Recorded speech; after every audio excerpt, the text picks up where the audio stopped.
मर जाओ तो बेहुदा का महामंत्री बताओ इस समय किस लिए बाज लगाए? आपके याद है सर हम लड़की गए थे देखने के लिए, लड़की देख करके हम आ गए। अच्छा जी महाराज तुम्हें पसंद हो गया? लड़की पसंद है तो फिर दिन समय दिया होगा।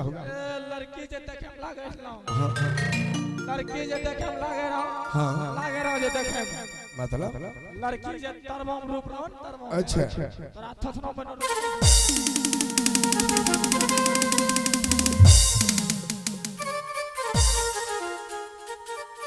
शाम खींच लूंगा पहले। मारबो यानो जाबो दोना मारबो हम बिस्काज में शट अप ध्यान रख ले बता यात्रा कीजिए।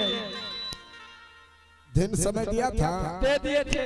कितने तारीख का? अभी जाना होगा अभी इसी वक्त। इतने जल्दी का समय दे दिया? दे दिए। बाराती के लिए सवारी मिलेगा रे? बाराती के लिए गाड़ी बुक कर लिए। अच्छा 50 लोग का। महामंत्री चलो यहाँ से चलते हैं उज्जैनी नगर का यात्रा कीजिए। उजानीपुर शहर।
भेजले अब कहाँ जो जाने ला ये कहाँ करके खड़ा कर दिया?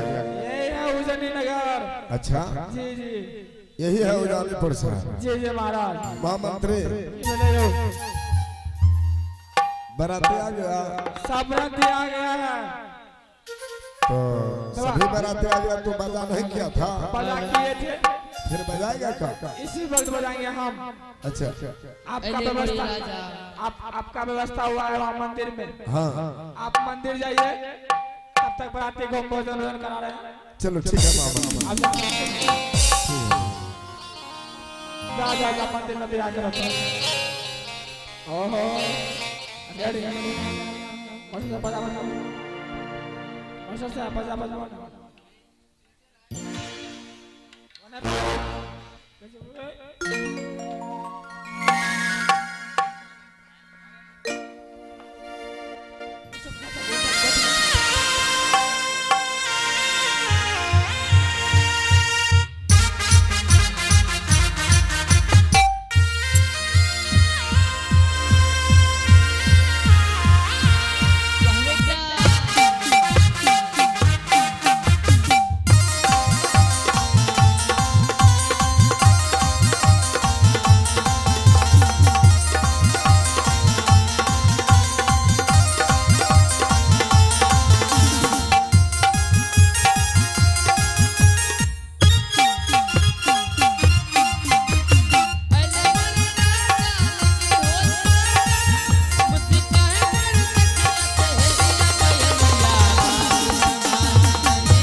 खाने होगा।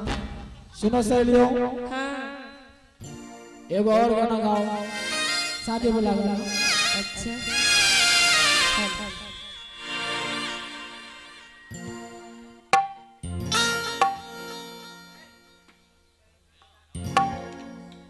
लगनी चिड़ैया लगने ले जाए रे, लगनी चिड़ैया लगने ले जाए रे, केला के पत्ता बमे लहराए रे, केला के पत्ता बमे लहराए रे, लगनी चिड़ैया लगने ले जाए रे, लगनी चिड़ैया लगने ले जाए रे, केला के पत्ता बमे लहराए रे, केला के पत्ता बमे लहराए रे।